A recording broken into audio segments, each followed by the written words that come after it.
What is up, everyone? It is your boy Amish Hammer back again. This time for the one take tutorial, we are gonna go over the just some basic mechanics and knowledge that you should have for being a tamer. There are multiple different templates that you can run as a tamer, so I'm just gonna go over some tips and tricks and just some common knowledge if you are brand new to taming and you don't actually know what the hell you should be doing, and what you should be looking for. Um, this isn't like a complete guide to taming. I'm not a master tamer or anything. I just have fun with it. So here's some of the stuff I've picked up over the way. Just going to pass this knowledge on to anyone that needs to know or wants some random facts about taming.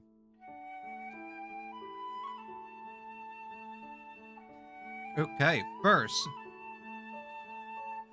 what you need to know, something that's very helpful. The first thing is you're going to need animal lore, animal taming, and vet. You don't need vet 100%, but these are the three main skills. You'll also have herding.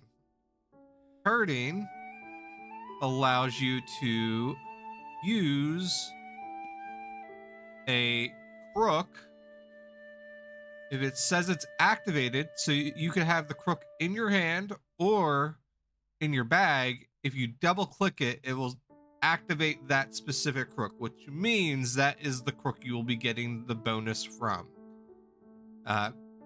Herding, I'm pretty sure, I haven't looked it up recently. I don't think it's changed with the patch or anything, but herding basically just gives your pets damage increase. It might give them damage resistance. I cannot remember off the top of my head. So, as a tamer, you're going to want taming lore because you need that for pets. If you want to increase their damage, you have vet or herding. If you want to heal them, you use vet. Now, different ways you can use vet. There's two different ways. You can use regular band-aids, which is a single target. So that will do a very big heal on a single target, or you can use these things called vet supplies, which you can craft. Vet supplies are basically an AoE band-aid. They heal for less, but they heal up to 5 pets that are in the area, which is very helpful if you're someone like me that likes running single slot low tier pets. A single vet supply for these bears that I'm currently running will allow those bears pretty much to get half their life back in a single heal, because they are such a low level that it will heal up so much HP since they don't have tons of HP. Whereas a band-aid, as I said earlier, is better for single target healing, and if one of your pets dies or if one of your pets is poisoned, is a higher chance with a single target thing instead of healing everything. Now you can, with a vet supply, AoE cure. You can also AoE res, but like I said, the chances are they feel like it's split, so the chances are a lot lower. Okay, those are the two. Also with vet, it's not 100% guaranteed, but if you are a vet tamer like me, instead of being a mage tamer, you can heal yourself, cure yourself, and everything with veterinary and band-aids. You can even res other players. The amount that you heal is a lot less than the amount you would heal with band-aids with healing. So when they a couple months ago they made it an update to the taming stuff.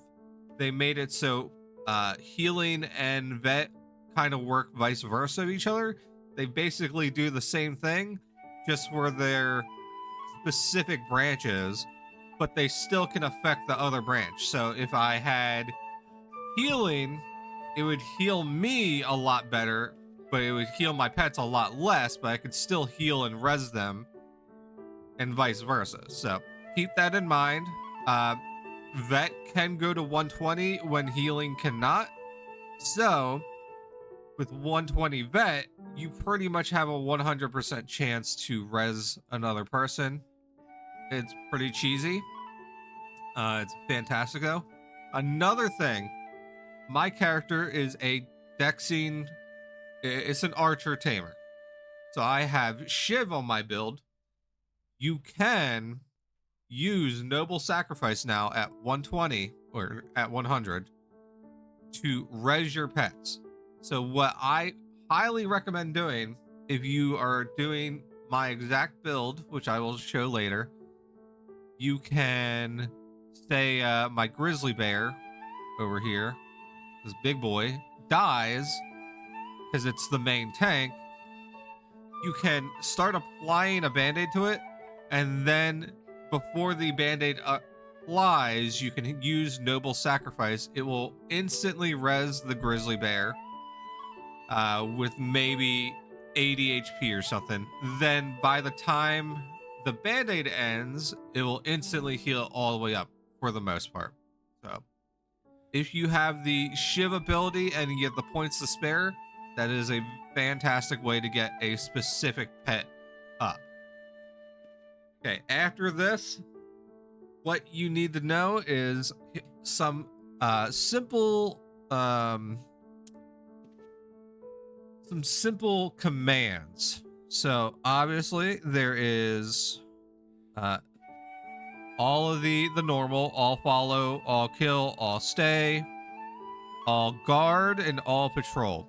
So these two, all guard and all patrol, very, very useful compared to the others. I would highly recommend binding these to a key or making a macro cluster like I have. But what these do, as you can see, all the bears are running around me. That's because I have all patrol on. So usually they will follow you in a line. They'll do this. If you go all patrol is in, I'm pretty sure, a new ability specific for Outlands. But the ability for all patrol allows you to send your pets out in to a specific location. So if you are in a dungeon and you don't want to tank any of the things yourself, you can just do all patrol and send them out, and they will go to that location where you chose, which could be close enough to grab the aggro of that mob. Once one of them grabs the aggro, you just hit all follow and pull them all back. It will pull the aggro of the mob.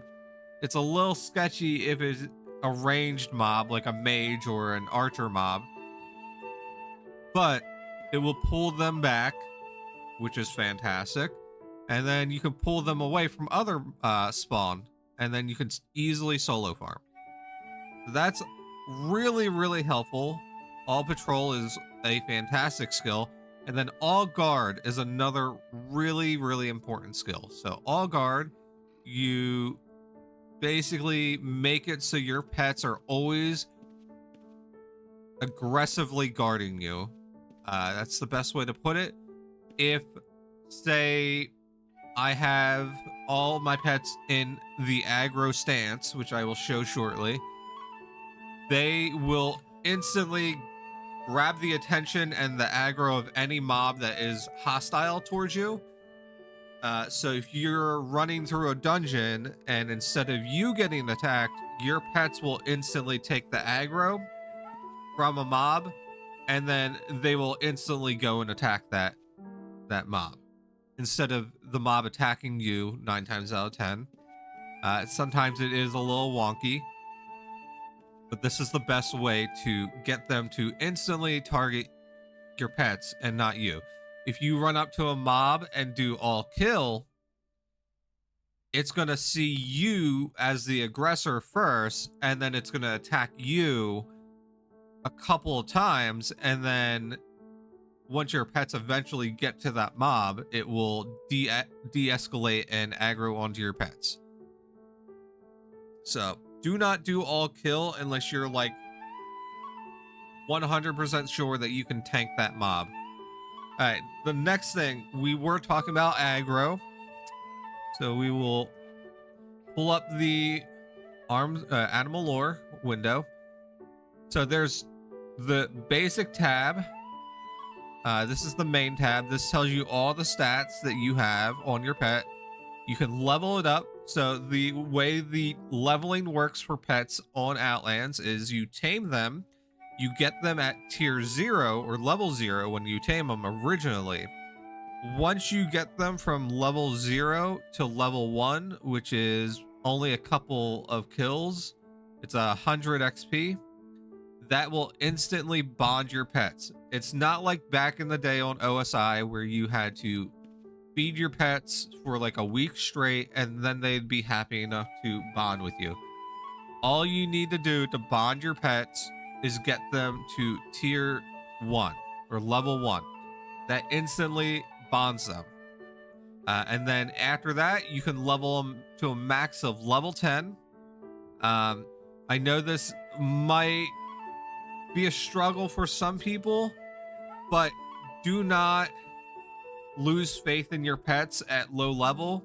The difference from a level 0 pet to a level 10 pet usually is quite drastic. They do a significant amount of more damage at tier 10. As you can see, these are the bonuses that I got when I tamed this bear. But this is, in the current tab, the bonuses you get at tier 10. So they get an extra 100% HP. When they start, this bear had 166 HP. You get a bonus 100%, and vice versa. So everything else at tier 10 gets increased by a shit ton, which is very, very useful. Now, to the other two buttons at the bottom. So abilities. Every pet usually has an ability.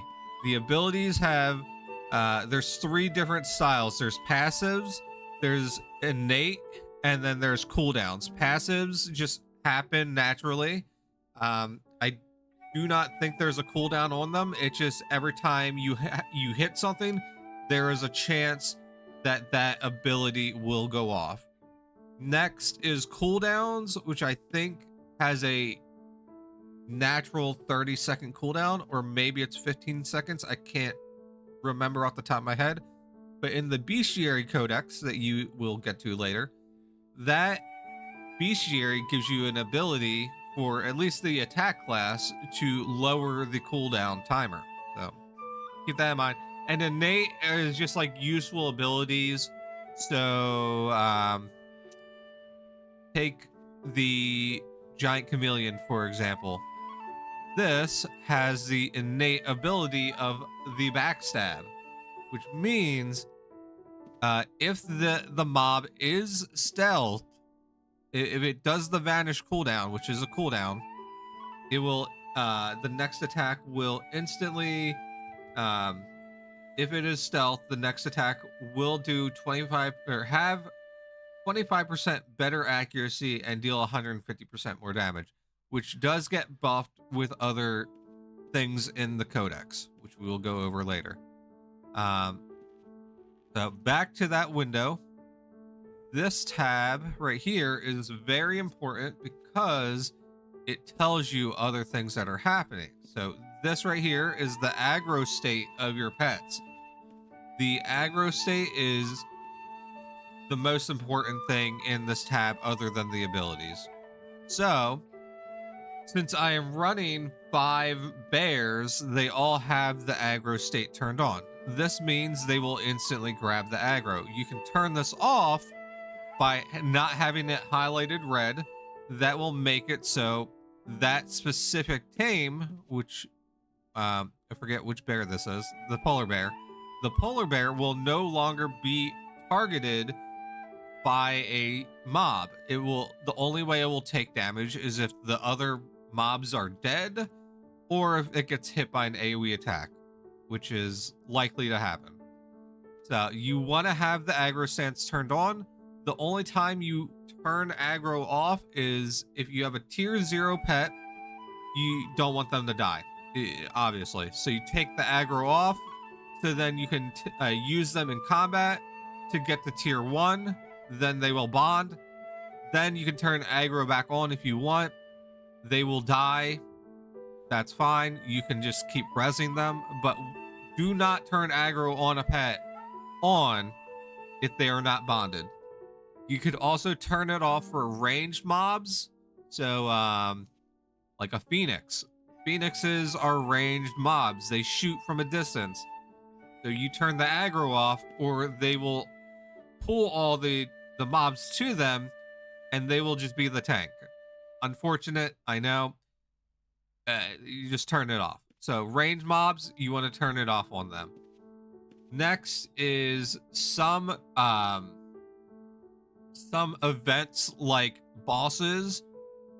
Usually you don't want to have your pets set as a tank or draw aggro. So turn your aggro off at bosses or at omnis, whatever the hell you're going to.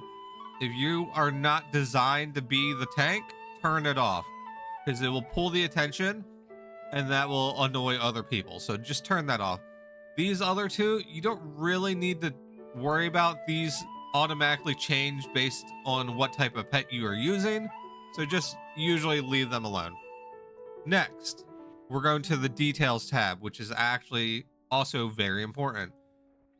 So up in the details tab, you will see at the top left, it will show you the classification that your pets are in. There's 3 different classes.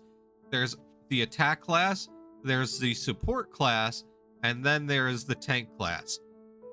Attack class obviously is more designed for offensive abilities.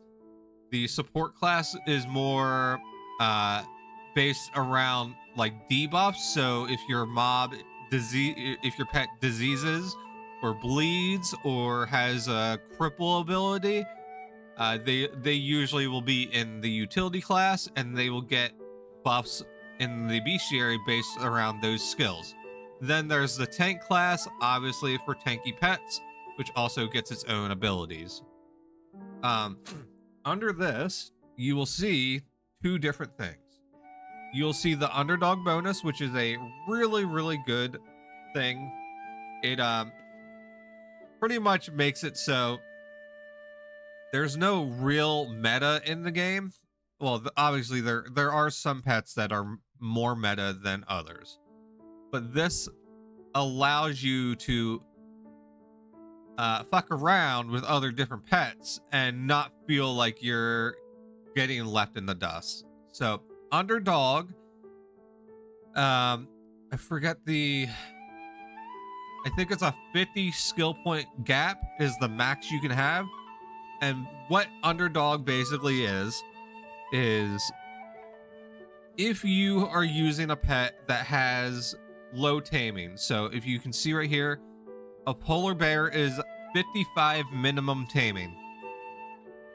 So if I only had 110 taming, I would be at 105 taming. I would be at the max underdog bonus. So the higher your taming skill is from the minimum taming, the larger the underdog bonus is. So the underdog bonus basically makes up for the fact that it's such a low level pet that it needs a bonus because you are such a high tamer that it's permanently gonna have this damage increase and damage resistance bonus, which is really, really handy when you want to run some low tier pets like these bears, because all the bears I'm pretty sure are 80 taming or less,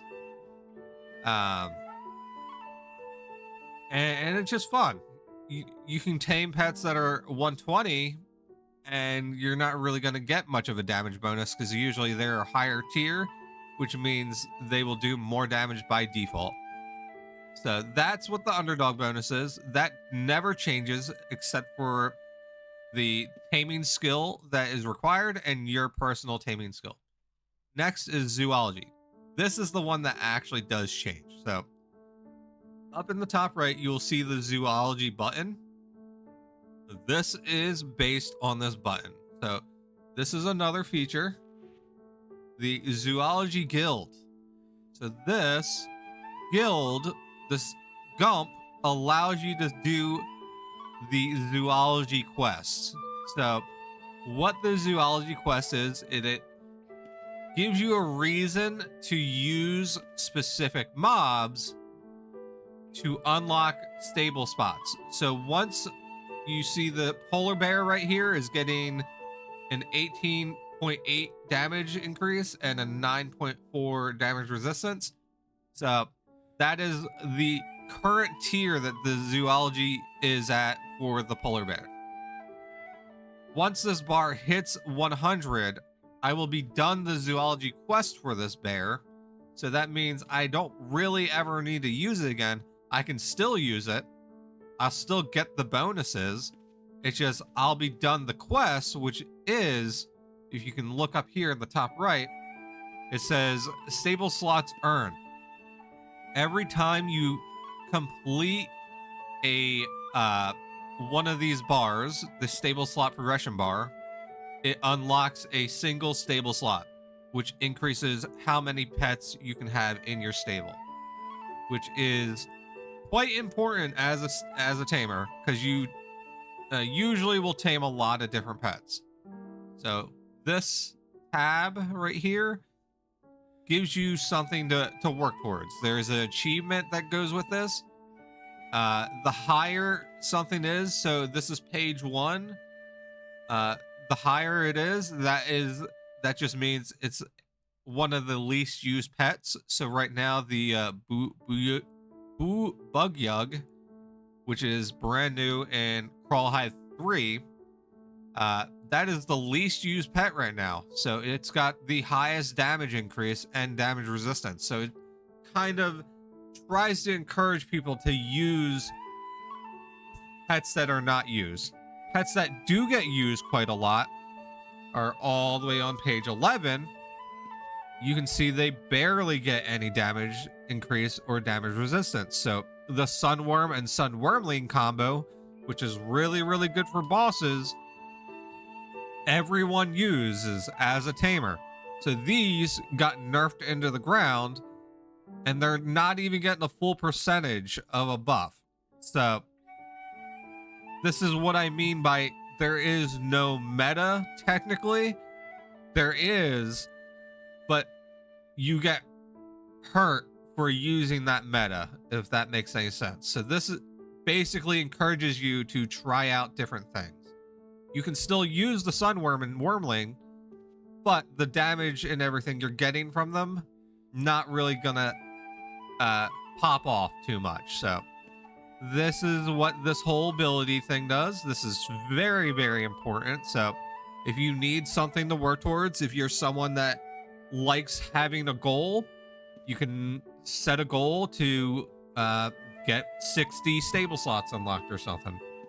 You do not need to do this. You can just have fun and use the same pet over and over. But if you want more stable slots, you can get it through here. So that's pretty much everything that you can find in the Animal Lore tab. If you do want more stable slots instantly, if you go into the help menu on your paper doll to the customizations, you will see, is it Shepherd?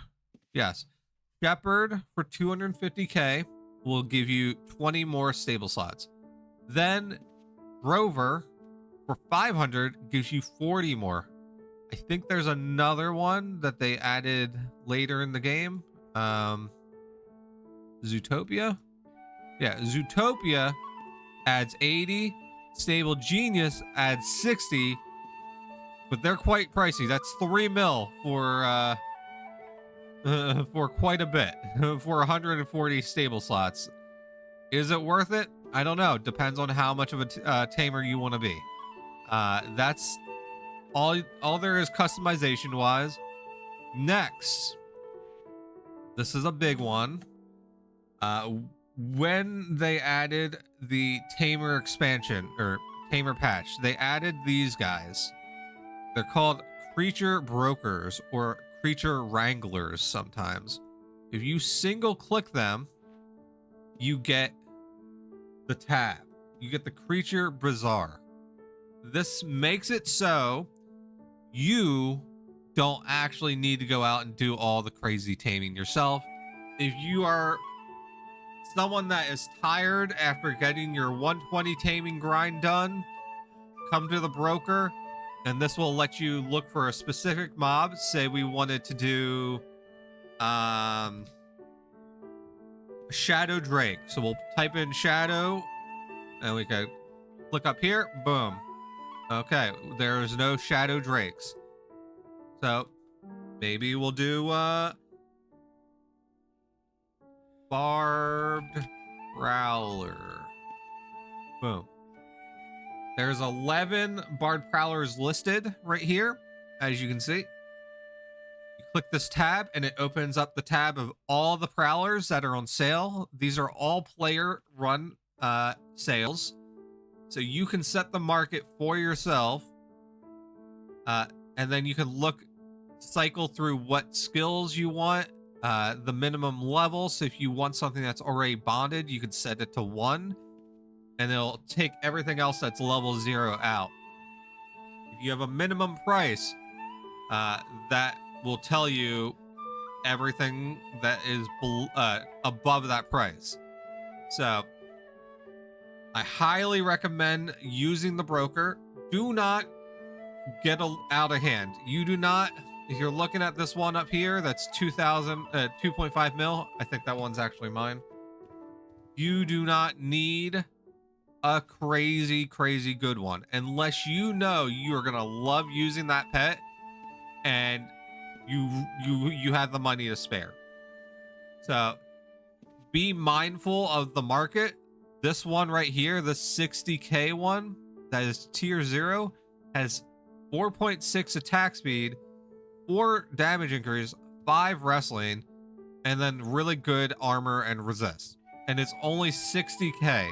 That is a fantastic deal for level 0. You could find something up here that is barely better, but it's 100 times the price. This one, 1 mil. Slightly better stat wise, but I mean, it's not, you don't need insane stats unless you really plan on using that mob. So keep a mindful eye out. Just search through here if you want things.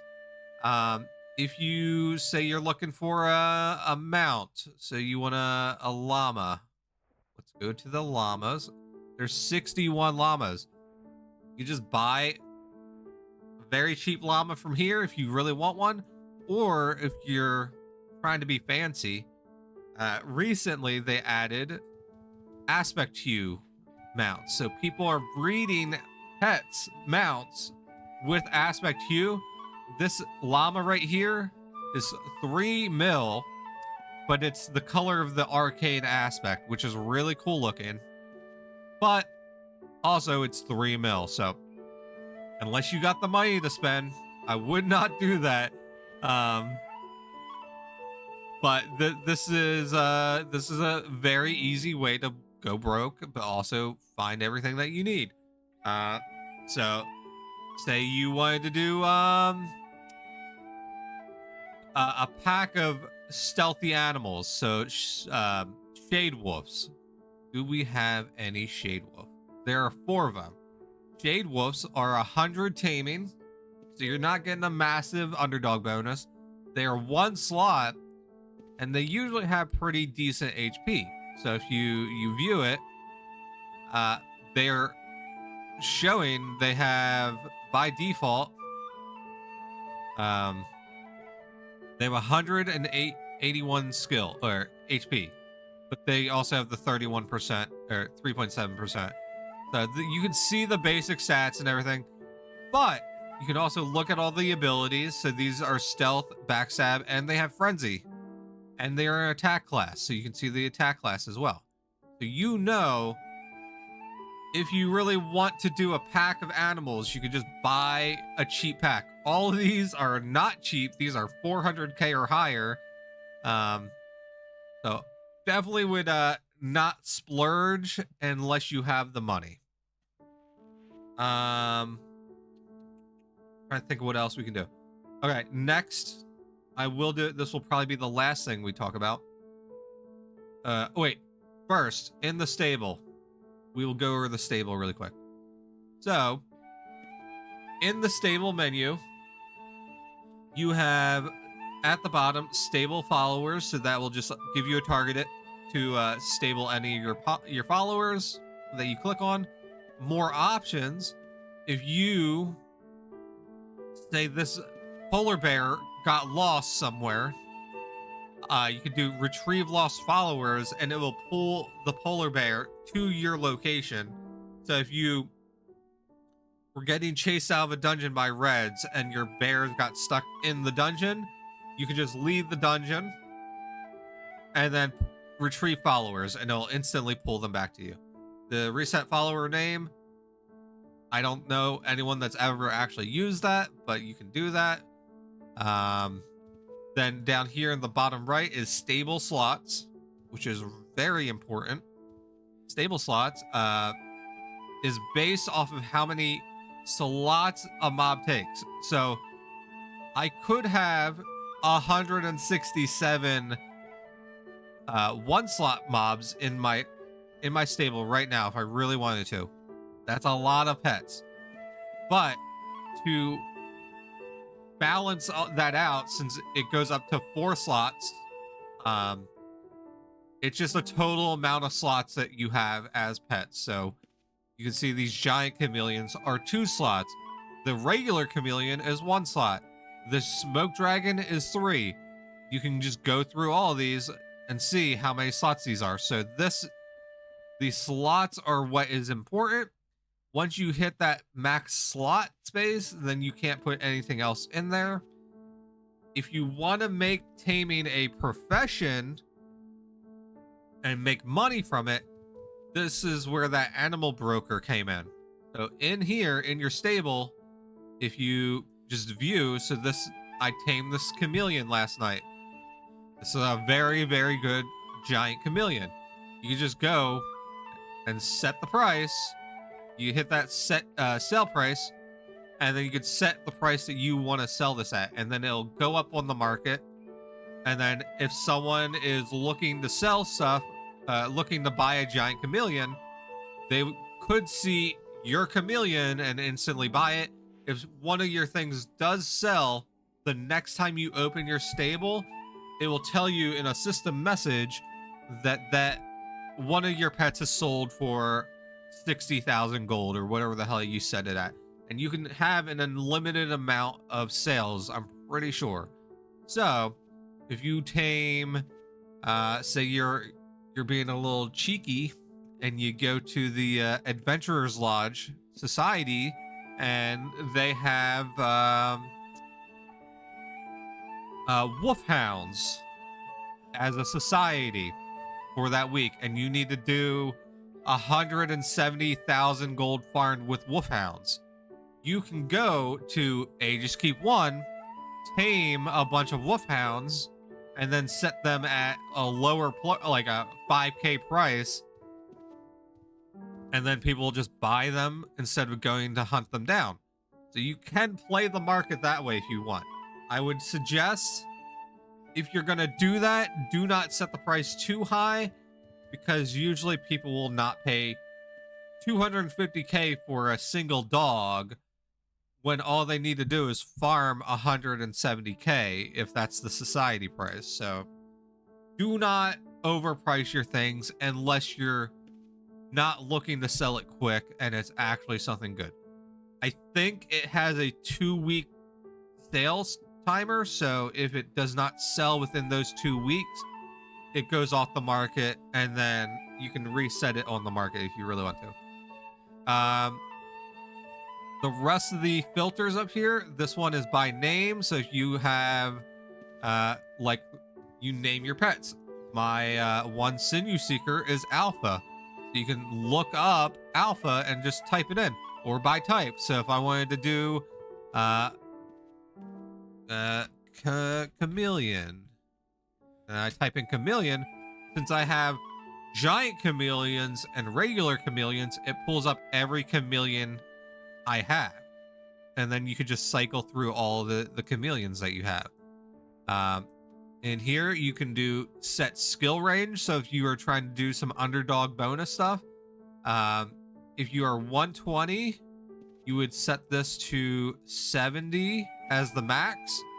And then anything that's 55 to 70 would get the max underdog bonus. So all this stuff will have the max underdog bonus for me. Experience level, if you want something that is not level 0, you could just set it to that, and then everything else will be bonded. Filter by hue. This is only really useful for people that breed animals, breed mounts. If someone's looking to buy a specific hue, you could search that way.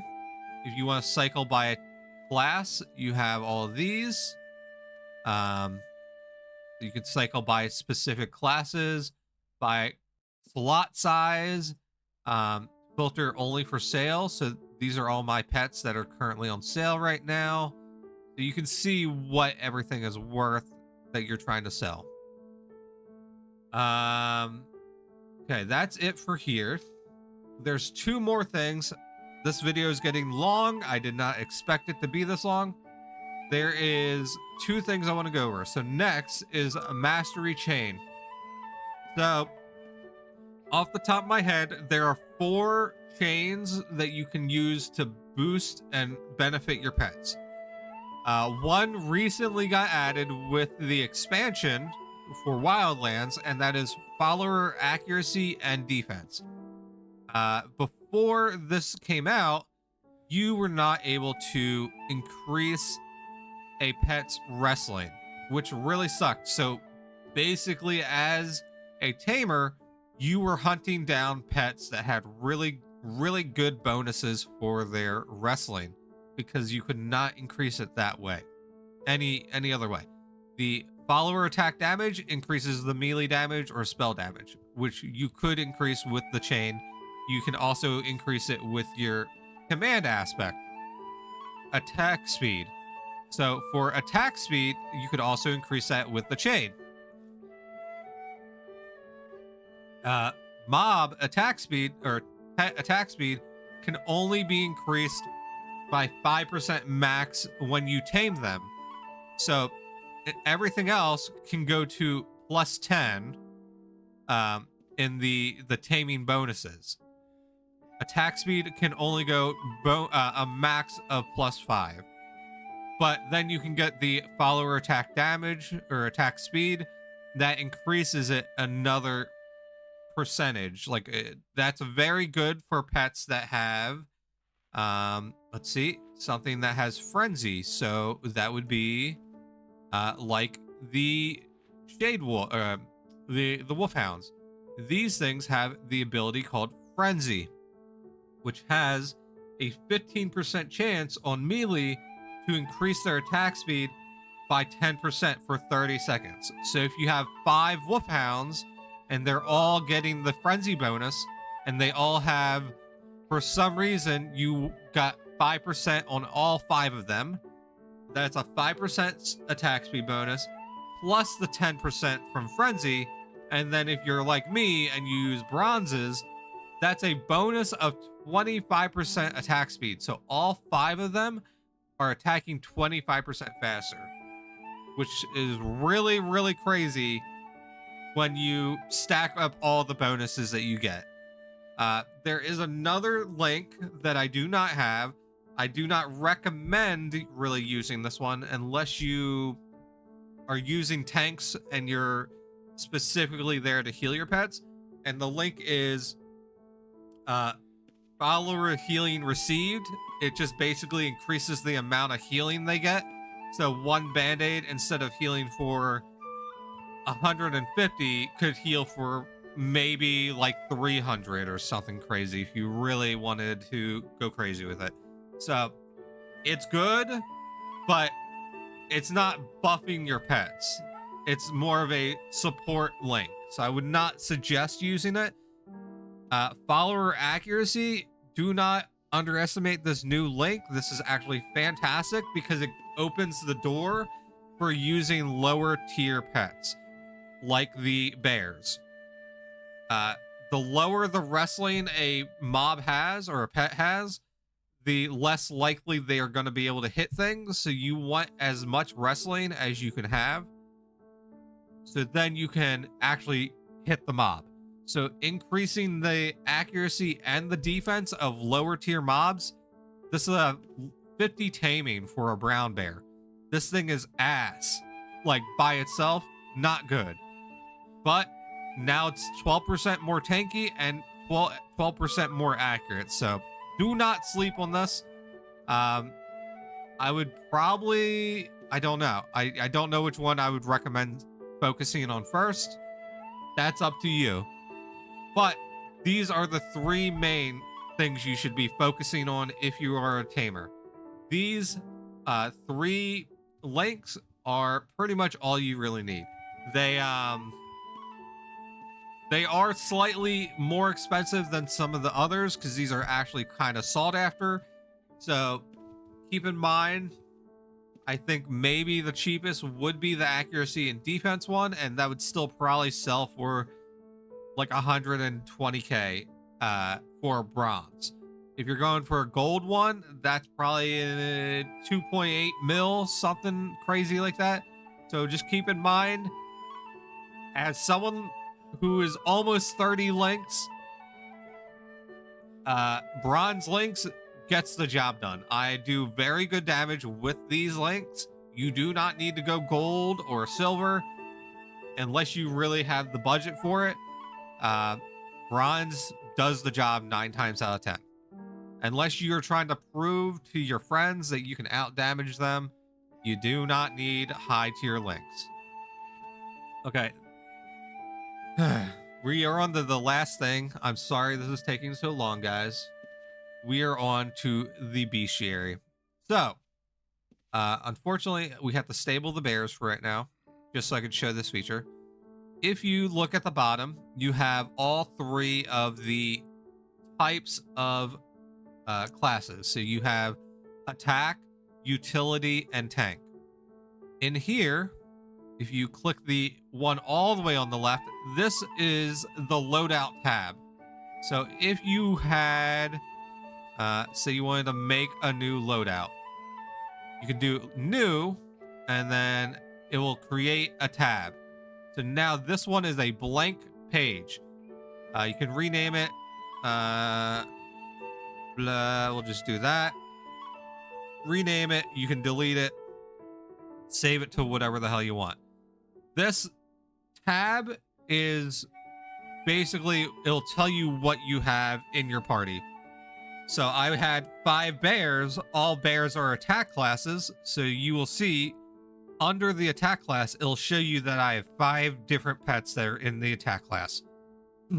In the top left, you'll see the points that are unlocked. The max you can have are 20 points. But those 20 points you can spend in every class. It doesn't affect the total. So if you have a 3-slot attack class and a 2-slot utility pet, you can use 20 points in both of those classes. Now, down here, I'm not going to go into the tab of all the abilities. I'm pretty sure I made a video on all the abilities. Just keep an eye out. These do get updated randomly, so some of the abilities may do different things than from the video I posted in the past. But these are the main buffs that you will get for your pets. So, like I was saying earlier, with the cooldown. The mutation ability in the attack class is it gives you a chance. Well, it reduces the cooldown at tier 3 by 6% or 6 seconds, which is a big deal. If you're fishing for cooldown abilities, you want to max out that. But if your pet does not have a cooldown ability, do not worry. You can get a 12% damage increase. So say you're using 2 attack pets. One has a cooldown ability, one does not. If you max this out, the cooldown will still get the cooldown will be lower, but for the pet that does not have the cooldown, it will get a damage increase. So it's not completely wasting that on the other pet. So make sure you click the info button to read through all of these. There are a lot of them that change. And a lot of them are very, very useful and very broken. Like I think mending. The healing amount received is increased by 36%, and your cure chances is increased by 60%. Just for your tank pet. So if your pet is a tank and you have tier 3 mending, you are going to heal 36% more, which is also works with water aspect. It increases your healing, those healing links, so you can increase your healing to your pets massively if you want to. So that's what all these abilities are. I'm not going to go over them. Like I said, you can reset them if you fuck up. You can max things out a total 3 times. It will take multiple points. It takes 6 points to max out of a total of 20. So you can max out 3 things if you really want to, and then you'll have 2 points left over, so you can put those into whatever. And even if you don't use the feed ability, which is for pets that bleed, you will still get a damage bonus for pets that don't have the bleed effect. So that 1 point, even though my pets can't can't use the feed ability, everything that I have that is an attack class is still getting 4% damage increase if it cannot bleed. You can reset these points, do whatever the hell you want. It's the fun of being a tamer. So you get to mess around and just be a mad scientist with your builds. So that is the end of this this video, guys. I probably missed quite a few things. I don't know off the top of my head. Like I said, I'm just rambling here. So if you guys have any questions, or if I did miss anything and there's other tamers in the channel, in the comments, please give people tips, leave suggestions for pet combos, whatever. This is mostly made for newer players, so they probably will need some tips and tricks. So give pet combos for cheaper, lower tier pets. If you have more questions, hit me up on Discord or in the public Discord. People will go out of their way to help you. So we are done now, everyone. I am gonna go. I will see you guys next time. I hope this short video of 50 minutes long was very helpful. I'm sorry this took so long. I will see you guys next time. Have a fantastic day. I'll see you next time.